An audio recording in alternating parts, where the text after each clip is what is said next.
NDTV Rajasthan में आपका स्वागत है। मैं हूं मनोरंजन भारती और आप देख रहे हैं आज का मुद्दा। आज का मुद्दा क्या है? आज का मुद्दा है लोकसभा चुनाव के लिए बीजेपी ने राजस्थान में अभी से अपनी तैयारियां शुरू कर दी हैं। विधानसभा जीतने और सरकार बनाने के साथ ही प्रधानमंत्री मोदी और केंद्रीय गृह मंत्री अमित शाह ने राजस्थान पर फोकस करना शुरू कर दिया है। 5 जनवरी को बीजेपी प्रदेश मुख्यालय जयपुर में प्रधानमंत्री मोदी और केंद्रीय गृह मंत्री अमित शाह करीब 5 बजे शाम में बीजेपी पदाधिकारियों, संभाग पदाधिकारियों, सभी मोर्चा अध्यक्ष और नव निर्वाचित विधायकों के साथ बैठक कर आगामी लोकसभा चुनाव की रणनीति पर टिप्स और जरूरी दिशा निर्देश देंगे।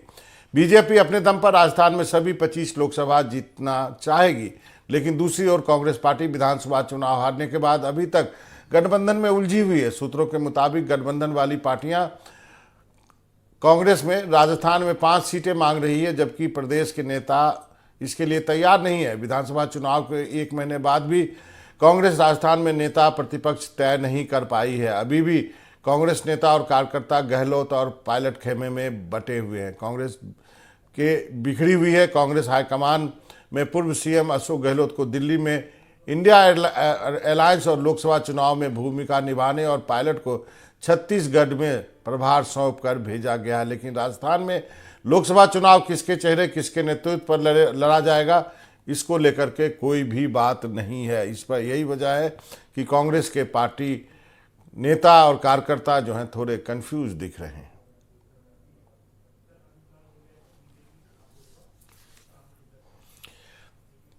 तो पहले अपूर्वा सिंह के पास चलते हैं, जो प्रवक्ता है बीजेपी के। श्याम सुंदर जी भी आप जुड़ गए। श्याम सुंदर जी, आपका बहुत बहुत शुक्रिया। अपूर्वा जी से पहले बात करते हैं। अपूर्वा जी, प्रधानमंत्री और गृह मंत्री आ रहे हैं, तैयारियों का जायजा लेंगे मिशन 25 के लिए। जी बिल्कुल, आदरणीय मोदी जी और माननीय हमारे जो गृह मंत्री जी हैं वो बिल्कुल राजस्थान की धरा जयपुर पे पधार रहे हैं और संगठनात्मक बैठक भी लेंगे। और मुझे लगता है ये भी इतिहास में पहली बार है कि राजस्थान की धरा पर प्रधानमंत्री जी जो है वो 3 दिन तक यहाँ पर रहेंगे, यहाँ के कार्यकर्ताओं का मनोबल बढ़ाएंगे, आगे की रणनीति तैयार करेंगे और उनके दिशा निर्देश में हमारी पार्टी, जैसे अभी हमने 23 का चुनाव जीता है, वैसे ही हम 24 के चुनाव को जीतने के लिए आगे अग्रसर बढ़ेंगे। श्याम सुंदर जी, अब आपको क्या लगता है कि रणनीति को लेकर के, प्लानिंग को लेकर के बीजेपी हमेशा कांग्रेस से आगे रहती है और इस बार भी यही दिख रहा है। एक चुनाव खत्म नहीं होता है, दूसरे चुनाव की तैयारियां शुरू कर देती है। देखो मनोरंजन भारती जी, प्रधानमंत्री जी वैसे आ तो रहे हैं डीजी और आईजी के कॉन्फ्रेंस में, लेकिन चिंता उनको 25 सीटों को लेकर के है। क्योंकि मैं हमारे यहाँ विधानसभा के चुनाव में स्वयं प्रधानमंत्री हमारे प्रभारी रहे थे, तो उनको पता है कि मुझे 25 सीटें राजस्थान से कैसे मिल सकती है। वो कार्यकर्ताओं से बातचीत करने के लिए पार्टी कार्यालय में आ रहे हैं। पहली बार हो रहा है कि इतिहास में कि प्रधानमंत्री के रूप में मोदी हमारे बीजेपी के कार्यालय में आकर के 5 बजे का समय निर्धारित है, जिसमें विधायकों को, मंत्रियों को और देखिए मोर्चे के जो सातों हैं जीतने वाले उनको और प्रदेश के पदाधिकारियों को बुला करके एक एक सीट के ऊपर बातचीत करना चाहते हैं। इससे पहले हनुमान बेनीवाल के इस गठबंधन में नागौर सीट गई थी। अब इस बार हनुमान बेनीवाल तो उनके साथ है नहीं, लेकिन खुद इंडिविजुअल स्तर पर। और देखिए कांग्रेस की स्थिति ये हो रही है कि आपने सही कहा कि वो गठबंधन के उलझन में उलझी भी है। क्योंकि देखिए मुख्यमंत्री जी, पूर्व मुख्यमंत्री जी ने राष्ट्रीय लोकदल से एक किया था, आपने देखा होगा विधानसभा में, वो जीत गए। अब यहाँ 5 सीटें देने की बात जो आ रही है, बात निकल के 5 सीटें नहीं देना चाहते सचिन पायलट, अभी चाहे भले कैसा भी हो। लेकिन बीजेपी ने जिस प्रकार की तैयारी शुरू की है, और अमित शाह, जेपी नड्डा नहीं है राजनीति के अंदर, राष्ट्रीय अध्यक्ष तो वो है लेकिन वो नहीं है।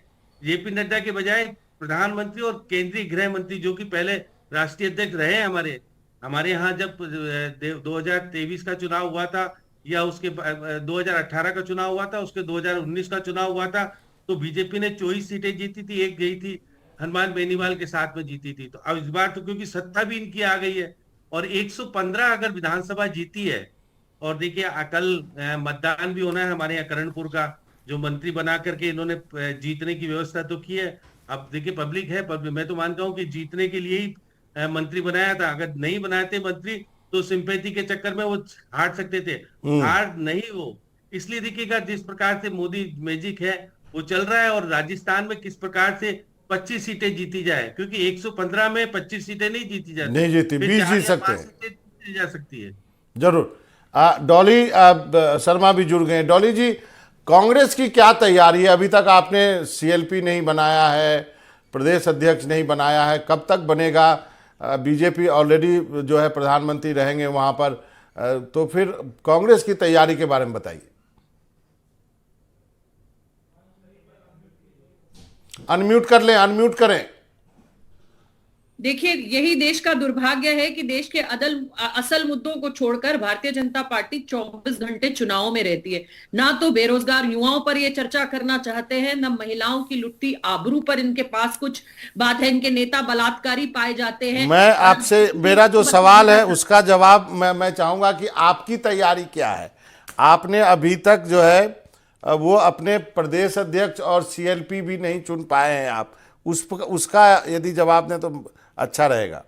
मैं उसी पर आ रही जी हूँ जी जी। भारती जी। देखिए, हम कांग्रेस का काम है जनता के मुद्दे उठाना और जनता की बात करना, जो लगातार हम कर रहे हैं। रही जी। बात सीएलपी की, आप जो बात कर रहे हैं, और प्रदेश अध्यक्ष की जो बात कर रहे हैं, पार्टी में मंथन और चिंतन चल रहा है और जल्द ही हम बनाएंगे। कर्नाटक में भी इसी तरह कांग्रेस की सरकार जब आई थी तो भारतीय जनता पार्टी महीनों तक अपना सीएलपी नहीं चुन पाई थी। और लगातार आपने देखा जिस तरीके से मंत्रिमंडल को भी चुनने में इन्होंने समय लगाया, और ये हुआ है। भारतीय जनता पार्टी ने भी इस तरीके के काम किए हैं, और कांग्रेस पार्टी चिंतन और मंथन करेगी, और करने के बाद अपने सीएलपी भी बनाएगी, प्रदेश अध्यक्ष भी बनाएगी, और चुनावी तैयारियों में कांग्रेस जुटी हुई है। जिस तरीके से इंडिया अलायंस की रोज बैठकें और बात चल रही है, सारी चीजें तय होने के बाद ये सारी चीजें भी मीडिया में और पूरी देश की जनता के सामने, राजस्थान के लोगों के सामने आ जाएगी। जरूर। नीरज भी, हमारे सहयोगी नीरज भी जुड़ गए। नीरज, आपसे जानना चाहूंगा, क्या आप वहां पे हैं? धरातल पे किस ढंग की तैयारियां हैं प्रधानमंत्री के लिए, बीजेपी के लिए और कांग्रेस के लिए, दोनों के बारे में बताइए। बाबा, देखिए, बीजेपी और कांग्रेस दोनों पार्टी की बात करें तो दोनों के लिए अब ये प्रतिष्ठा का सवाल जो है, करणपुर का चुनाव भी बन चुका है। दूसरा, कांग्रेस पार्टी और बीजेपी पार्टी दोनों के लिए लोकसभा चुनाव जो है ये भी अब बड़ा एक विषय बन गया है, क्योंकि लोकसभा चुनाव की तैयारी के लिए प्रधानमंत्री नरेंद्र मोदी और अमित शाह खुद राजस्थान आ रहे हैं। और कल जब आएंगे उससे पहले आपको बताना चाहूंगा, जयपुर के प्रदेश भाजपा मुख्यालय पर इस वक्त आप देख सकते हैं पूरी बैरिकेटिंग जो है वो यहाँ कर दी गई है। मैं अपने कैमरामैन से कहूंगा, निर्मल से, कि वो आपको दिखाएं किस तरीके से यहाँ पर बैरिकेटिंग जो है वो कर दी गई है। एसपीजी के जो जवान हैं वो प्रदेश भाजपा मुख्यालय के बाहर आ चुके हैं। पीएम नरेंद्र मोदी कल टिप्स देंगे अपने तमाम नवनिर्वाचित विधायकों को, साथ ही प्रदेश पदाधिकारियों को, और सभी मोर्चों के जो अध्यक्ष हैं उन सभी को टिप्स देंगे कि लोकसभा चुनाव की तैयारी में जुटना है। 25 की 25 जो सीट हैं लोकसभा की, वो राजस्थान में बीजेपी को लेकर के आनी है। तो ये तैयारियां जो हैं वो बीजेपी के अंदर चल रही हैं। कांग्रेस पार्टी के अंदर अभी तक ये साफ नहीं हो पाया है कि किसके नेतृत्व में राजस्थान में लोकसभा चुनाव में कांग्रेस पार्टी उतरने वाली है, क्योंकि अशोक गहलोत जो कि पूर्व मुख्यमंत्री थे, उनको इंडिया अलायंस की जिम्मेदारी देते हुए और लोकसभा चुनाव की जिम्मेदारी देते हुए दिल्ली भेजा गया है। आज पूर्व मुख्यमंत्री अशोक गहलोत जो हैं वो दिल्ली दौरे पर हैं, जबकि अगर बात करें सचिन पायलट, वो भी बाहर हैं, और सचिन पायलट को छत्तीसगढ़ का प्रभार दिया गया है। लेकिन जो गठबंधन था, जो इंडिया अलायंस वाला, जानकारी आ रही है अलग अलग पार्टियां जो उनके साथ जुड़ी हैं, चाहे जयंत चौधरी की पार्टी हो या आम आदमी पार्टी जैसी पार्टियां हो या अन्य पार्टियां हैं, वो उनसे कह रही हैं एक एक सीटें हमें भी दी जाए। करीब 5 के आसपास सीटें जो है वो मांगी जा रही हैं। लेकिन गहलोत, पायलट जैसे जो नेता हैं वो नहीं चाहते कि राजस्थान में किसी दूसरी गठबंधन वाली पार्टी को जो है यहाँ पर सीट दी जाए, क्योंकि ये चाहते हैं कि हम अपने दम पर ही यहाँ पर चुनाव जीत लेंगे। तो जब गठबंधन जो है इसकी राजनीति यहीं पर फेल होती नजर आ रही है तो अन्य राज्यों में कैसे टिक पाएगी। दूसरा, कांग्रेस की रणनीति अभी तक लोकसभा चुनाव के लिए तय ही नहीं हो पाई है और किसके हाथों में कमान रहेगी। अभी राहुल गांधी की यात्रा जो है वो निकलनी बाकी है। तो तमाम चीजें जो हैं उसमें कांग्रेस पार्टी लेट होती नजर आ रही है। जी नीरज ने एक करणपुर सीट की जिक्र किया, एक छोटी सी चर्चा इस पे कर लेते हैं। अपूर्वा जी, करणपुर सीट में आपने एक बड़ी गुगली फेंकी, या कुछ कह सकते हैं बाउंसर भी है। पहले वो दिला दिया मंत्री की, उसके बाद विधानसभा चुनाव लड़वा रहे। ऐसा तो देखा नहीं, प्रधानमंत्री और मुख्यमंत्री के बारे में तो देखा था, लेकिन ये गुगली है, बाउंसर है, फुलटॉस है, ये समझ में नहीं आया। मनोरंजन जी, ये ना गुगली है ना फुलटॉस है, ये विकास की प्रतिबद्धता है। और हमने जो काम किया है वो कोई संविधान से इतर जाकर के नहीं किया। ये संविधान भी उन्हीं लोगों ने बनाया था। डॉली जी बैठी हैं, इन्हीं की पार्टी के कुछ लोग जो है वो संविधान सभा में भी थे। उन्होंने ही ये क्लॉज भी डाला था 164 आर्टिकल के अंदर कि हम किसी भी व्यक्ति को जो है वो मंत्री बना सकते हैं, इवन चीफ मिनिस्टर भी बना सकते हैं, और विद इन 6 मंथ्स उनको किसी भी सदन की जो है वो सदस्यता को ग्रहण करना होता है। तो हमने जो भी किया है वो विकास की प्रतिबद्धता के तहत किया है, और इसको ना तो फुल टॉस मानना चाहिए, ना गुगली मानना चाहिए, ना शिक्षक मानना चाहिए। ये सिर्फ हमारी प्रतिबद्धता है, इसके अलावा और कुछ नई चीज देखने को मिली। डॉली जी, आप इसका जवाब दें। कांग्रेस कह रही है कि आचार संहिता के बाद आपने मंत्री बनाया है। देखिए, भारतीय जनता पार्टी का लोकतंत्र से और लोकतंत्र का जिस तरीके से तार-तार करने का काम आज भारतीय जनता पार्टी कर रही है वो किसी से छुपा नहीं है। हम पूरे देश में देख रहे हैं, बलात्कारियों को संरक्षण भारतीय जनता पार्टी देती है, हत्यारों को संरक्षण भारतीय जनता पार्टी देती है। ये आज खुले तौर पर देश में होने लगा है, तो ये कोई नई बात नहीं है जब जहां नियमों को ताक पर रखकर भारतीय जनता पार्टी कोई काम कर रही है। यहाँ तो आजकल देश में फरमान सुनाए जाते हैं, पहले कानून बनाए आपकी जाते हैं। आपत्ति क्या है डॉली जी? मैं माफी चाहता हूं, मैं कुछ सवाल, मेरा आप सवाल सुने और उसको। डॉली जी, मेरा सवाल था आपकी करणपुर सीट को लेकर के आपत्ति या क्या है? देखिए, हम तो सीधा पहले से ही कह रहे हैं कि जिस तरीके से इन्होंने आचार संहिता का करते हुए और अब ये इस तरीके से मंत्री लाकर बना रहे हैं, यही आपत्ति है। और ये पूरा आप भी जानते हैं कि क्या आपत्ति है, हम तो बता रहे हैं यही आपत्ति है। जी श्याम सुंदर जी, आपका तो इतना, एक मिनट अपूर्वा जी आता हूँ, एक मिनट आता हूँ। श्याम सुंदर जी, आपका तो इतना लंबा करियर है जर्नलिज्म का, थोड़ा सा हिस्सा मैंने भी देखा है, किसी मंत्री वाला चीज नहीं देखा आज तक। सीएम चीफ मिनिस्टर का देखा, प्रधानमंत्री का देखा, लेकिन मंत्री वाला नहीं देखा, नहीं सुना। शायद आप मुझसे सीनियर हैं, शायद आपको कोई ऐसी घटना याद हो कि पहले मंत्री बना दिया, उसके बाद जो है चुनाव में गए हो। देखिए मनोरंजन जी, एक मेरे बात क्या याद है, जब कान सिंह हत्याकांड हुआ था, जब शिवचंद्र माथुर चीफ मिनिस्टर हुआ करते थे, हाँ। और हीरालाल देवपुरा थे, वो चुनाव लड़ रहे थे, तो उनको चीफ मिनिस्टर की शपथ दिलाई थी कांग्रेस ने। हाँ। कांग्रेस ने भी कर चुकी है, कांग्रेस और मुख्यमंत्री खुद मुख्यमंत्री बन के चुनाव लड़े थे। लेकिन ये पहला वाकया था कि जो कैंडिडेट है और चुनाव लड़ रहा है, उसको नैतिकता के आधार पर देनी तो नहीं चाहिए। इतना नैतिकता तो रखते हैं, जैसे राजेंद्र राठौड़ ने चुनाव इससे पहले लड़ा था तो उसको मंत्री बाद में बनाया था। ये बना सकते थे क्योंकि इनको पता था कि सिंपैथी की प्यार में बीजेपी हार जाएगी चुनाव, इसलिए निश्चित तौर पे सहानुभूति की चुनाव के जीते नहीं कांग्रेस, इसलिए इन्होंने कहा मंत्री बना देते हैं हम, तो पद नहीं। अभी देखिएगा, विभाग इसलिए नहीं बटे अभी तक राजस्थान में, मंत्रियों को विभाग बांटने का काम इसलिए रुका पड़ा है कि कल मतदान हो जाएगा, उसके बाद विभाग बांटे जाएंगे। ये पहली बार हो रहा है कि इतनी दिन तक विभाग नहीं बटे और कैबिनेट मिनिस्टर और राज्य मंत्री बिना विभाग के घूम रहे हैं, और वो कह रहे हैं कि भाई कुछ तो ये कह रहे हैं कि हम अब चार्ज किस बात का लें, हमारे पास तो विभाग ही नहीं है। तो देखिएगा, अपूर्वा जी जो कह रही थी, नैतिकता तो कहती है कि ऐसा नहीं करना चाहिए, लेकिन क्योंकि चुनाव जीतना है और मोदी जी को हार पसंद नहीं है, और एक बार हार गए तो फिर 25 लोकसभा का चुनाव जीतना एक चुनौतीपूर्ण कार्य तो होगा। अब देखिए, लगे हुए हैं लोग, मैं तो मान के चलता हूँ बीजेपी ने तो जीतने के लिए किया है, लेकिन नैतिकता नहीं कहती मनोज भारती जी, क्योंकि अपूर्वा जी को स्वीकार करना चाहिए कि हमारी नैतिकता जो अटल बिहारी वाजपेयी और अडवाणी जी की नैतिकता थी, वो मोदी जी में नहीं है। मोदी जी अपना तरीके से हारना नहीं चाहते, चुनाव हमको जीतना है किसी भी। अपूर्वा जी कुछ कहना चाह रही थी, अपूर्वा जी आप कुछ कहना चाह रही थी। जी देखिए, मैं यही कहना चाह रही थी कि भारतीय जनता पार्टी के दोष तो मुझे लगता है न होते हुए भी कांग्रेस वालों को बहुत दिखते हैं, मगर क्या इनको ये नहीं देखना चाहिए कि भारतीय जनता पार्टी ने पिछले 10 सालों के अंदर इस देश के अंदर कितने जो है वो परिवर्तन लेकर आई है, जो एक वो बात ठीक है अपूर्वा जी, उससे इनकार नहीं है। मेरा सवाल ये था, जो बात श्याम सुंदर जी ने कही कि थोड़ी सी तो नैतिकता रख लेते, अभी तक थोड़ा चुनाव हो जाता फिर मंत्री बना देते। मनोरंजन जी, मुझे लगता है कि अगर हम ये कहते हैं कि किसी को चुनाव से पहले मंत्री बनाना नैतिकता के दायित्व में नहीं आता, तो क्या हम ये प्रश्न तो नहीं खड़ा कर रहे कि हमारा संविधान ही अनैतिक है? हमें हमारे संविधान के प्रति तो निष्ठा रखनी चाहिए। हमने जो कुछ किया है वो संविधान के दायरे में रहते हुए किया है, और मुझे लगता है शोभा भी नहीं देता कि हम प्राकारांतर से या इनडायरेक्टली जो है वो संविधान को अनैतिकता का जो है वो फॉर्मेट पहना दे। आपको कोई गलत नहीं कर रहा, आपने नियम के तहत कहा, मैं वो नहीं कह रहा हूं। हम तो बातें कर रहे हैं कि मुख्यमंत्री और प्रधानमंत्री के बारे में सुना था, मंत्री के बारे में नहीं सुना था। नीरज बहुत देर से हमारी बातें सुन रहे हैं। नीरज, नीरज, आप बहुत देर से हमारी बातें सुन रही हैं, हम करणपुर सीट की बात कर रहे हैं। नीरज, आपको आवाज आ रही है? बाबा अब मुझे आवाज आ रही है जी। मैं सवाल हम दोहराएंगे? करणपुर सीट की बात कर रहे हैं। आप ही ने करणपुर सीट का जिक्र किया था, कुछ वहां के रिपोर्ट बता दीजिए, क्या रिपोर्ट है वहां से?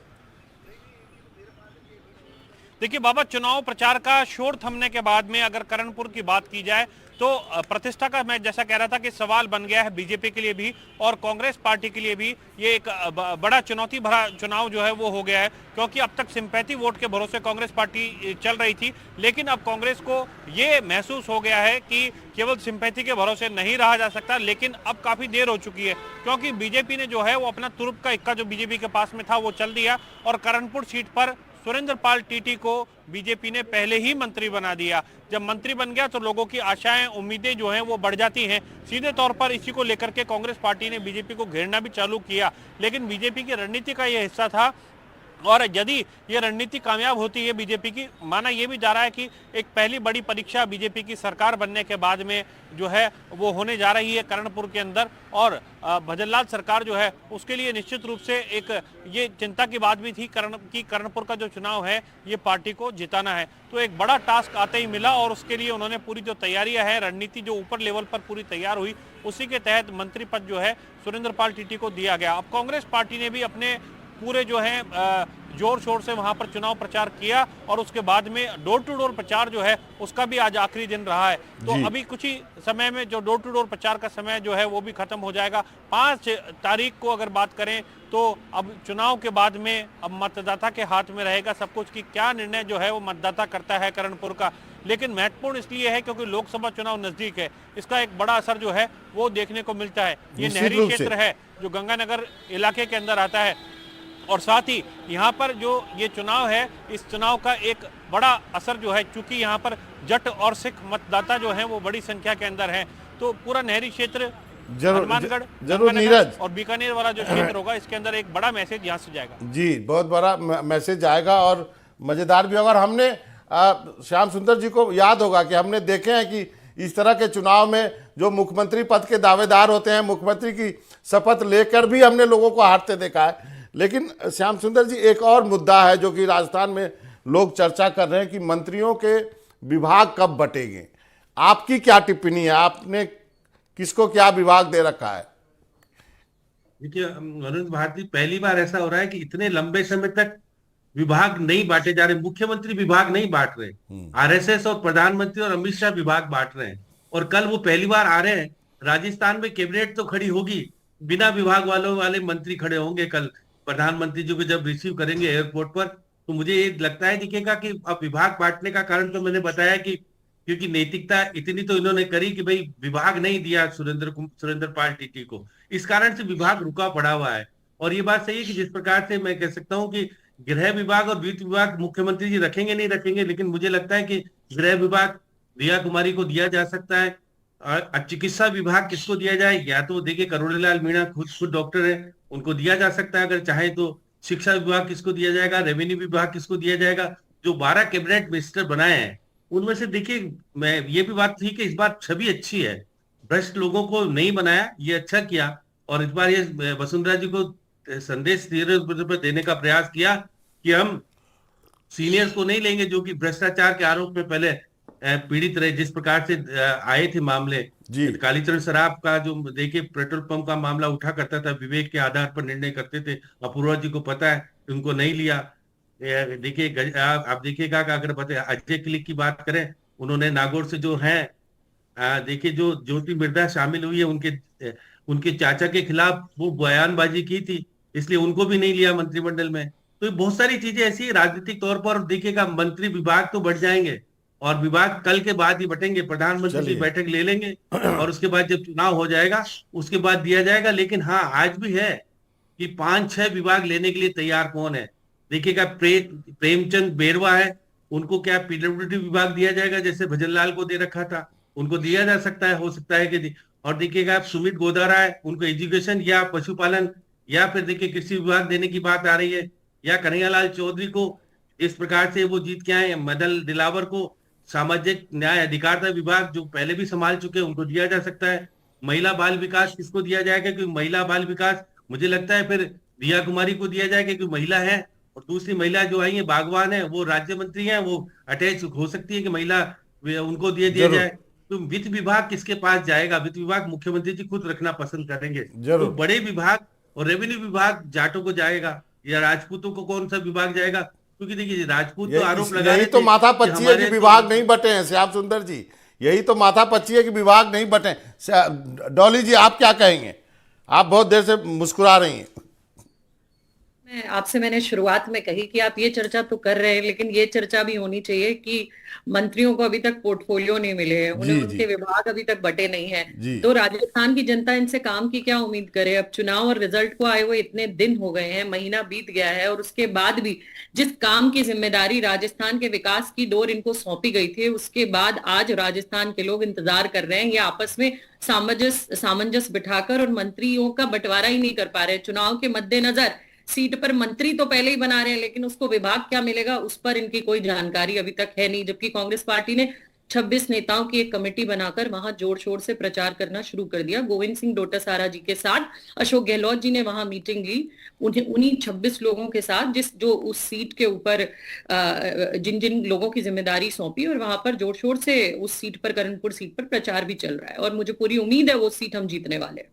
और जाते जाते ये भी बताइए कि 2024 की तैयारी से हमने ये प्रोग्राम शुरू किया था। जी श्याम सुंदर जी आप कुछ कहना चाह रहे हैं? माफी चाहता हूं। देखिए डोली जी को कहना चाह रहा था, 1 महीने पहले एक लाइन का प्रस्ताव केंद्रीय संगठन को भेजा था हमने प्रतिपक्ष का नेता बनाने के लिए। जी। आपका प्रतिपक्ष का नेता अभी तक नहीं बन पाया, ना प्रदेश अध्यक्ष बन पाया है। तो आप आरोप लगाने से पहले आप खुद भी देख लीजिएगा। और आज जी। दिल्ली में बैठक हो जी रही है, डॉली सब जी लोग जवाब दे देख रहे हैं दीजिए हमारे इसका। यहाँ। मैं दे रही हूँ। प्रदेश अध्यक्ष गोविंद सिंह डोटासारा जी हैं, उन्होंने ही कमेटी ये 26 लोगों की भी बनाई है इस सीट पर प्रचार करने के लिए। यही मैं आपको बता रही हूँ। और आगे जो निर्णय होंगे, आज भी दिल्ली में एक बैठक चल रही है लोकसभा चुनाव के मद्देनजर, और जो निर्णय होंगे वो भी आप सबको बता दिए जाएंगे सर। चलिए, लेकिन डॉली जी ये भी बता दीजिए कि विधानसभा के आंकड़ों के अनुसार क्या 25 में इस बार आप 3-4 सीट पे सेंध लगा पाएंगी? देखिए, कांग्रेस पार्टी, मैं मानती हूं कि मजबूती से चुनाव लड़ेगी, और हम 3-4 सीट नहीं, हम मजबूती से चुनाव लड़कर जीतेंगे इस बार। जरूर जरूर जरूर। नीरज के पास चलते हैं। नीरज, अब आप बता दीजिए कि नहीं, पहले अपूर्वा जी सॉरी, अब आप जवाब दे दीजिए, कब विभाग बांटेंगे आप? देखिए भारती जी, विभाग के लिए सभी लोग बहुत परेशान हो रहे हैं, मगर आप ये बताइए क्या निर्णयों के अंदर कोई कमी रही? क्या ऐसा हुआ है कि विद इन 15 डेज एसआईटी का गठन हो गया हो, एंटी गैंगस्टर टास्क फोर्स बन गई हो, 450 रुपए में एलपीजी सिलेंडर मिल गया हो, सारे अपराधियों की धरपकड़ शुरू हो गई हो, चेन स्नैचर्स को जो है वो मार्केट में घुमाया जा रहा हो? नहीं मैडम, मैं सारी बात आपकी मानता हूं, लेकिन मंत्रिमंडल किस लिए बनाया जाता है ये फिर बता दीजिए। भारती जी, हमें जो राजस्थान जिस स्थिति में मिला वो बहुत बदतर स्थिति में मिला जी। और यहाँ के प्रत्येक विभाग के अंदर जिस चरम का भ्रष्टाचार और जिस चरम की अराजकता व्याप्त थी, उससे मुक्ति दिलाने के लिए मुझे लगता है प्रत्येक जो हमने मंत्रिमंडल बनाया है उनके साथ बैठ के चर्चा की जा रही है, उनके जो भी यूएसपीज हैं, उनका जो इंक्लिनेशन है, कौन सा विभाग में कौन ज्यादा अच्छा परफॉर्म कर पाएगा, इसके ऊपर चर्चाएं जो है वो एकदम अंतिम अवस्था में पहुंच चुकी हैं। और मुझे लगता है आपको कल तक या अब तो पीएम साहब आ रहे हैं, उसके बाद आपको इसके साथ हो सकता है पोर्टफोलियोज वितरण का भी जो है वो सूचना मिल जाए। चलिए, और लास्ट में नीरज के पास चलते हैं। दरअसल दिक्कत यह है कि बीजेपी में अब ना कद रहे ना कद्दावर रहे, सब बराबर कर दिए गए। नीरज, अंतिम 1 मिनट है मेरे पास, कब तक विभागों का बंटवारा हो जाएगा? आप मुझे दिल्ली में छोड़ के खुद जाके जयपुर चले गए हैं, अब आप बता दीजिए। बाबा देखिए, लोकसभा चुनाव की बात करें तो चेहरे के आधार पर और मुद्दे के आधार पर, 2 आधारों के ऊपर लोकसभा का चुनाव होता है। विभागों का बंटवारा पूछ रहा था नीरज, विभागों का बंटवारा। अगर विभागों के बंटवारे की बात करें तो विभागों का बंटवारा तो कब तक होगा, ये बीजेपी की हाई कमान के साथ बैठकर मुख्यमंत्री तय करेंगे। मुख्यमंत्री का पूरी तरह ये विशेषाधिकार होता है, लेकिन हाई कमान जो है उसके राय और सलाह मशवरे के बावजूद के बिना जो है ये विभागों का बंटवारा अभी फिलहाल की परिस्थितियों में होता हुआ नजर नहीं आ रहा। हालांकि ये माना जा रहा है कल ही प्रधानमंत्री नरेंद्र मोदी और अमित शाह जब आएंगे तो यहाँ मुख्यमंत्री के साथ में भी, भजनलाल के साथ में भी उनकी बैठक होनी है, तमाम विधायकों के साथ बैठक होनी है। पूरी राय मशवरे के बाद में पूरी एक सूची जो है वो तैयार कर ली जाएगी और ये भी माना जा रहा है कर्णपुर का जो चुनाव है इसका भी निपटने का इंतजार बीजेपी को है कि ये चुनाव जो है ये चुनाव हो जाए, उसके बाद में पूरी स्थितियों को क्लियर कर दिया जाए। जी हालांकि विभाग जो है अलग अलग विभाग के मंत्री बनाए जाने हैं, कुछ अनुभवी नेता भी हैं, कुछ युवा चेहरे भी हैं। इसको कौन सा विभाग मिलेगा ये तय हो जाएगा, बहुत जल्दी ये तय होने वाला है, ऐसा बीजेपी के सूत्र बता रहे हैं। लेकिन इसमें सारी चीजों का ख्याल रखा जाएगा लोकसभा चुनाव के मद्देनजर। मैं फिर कहता हूँ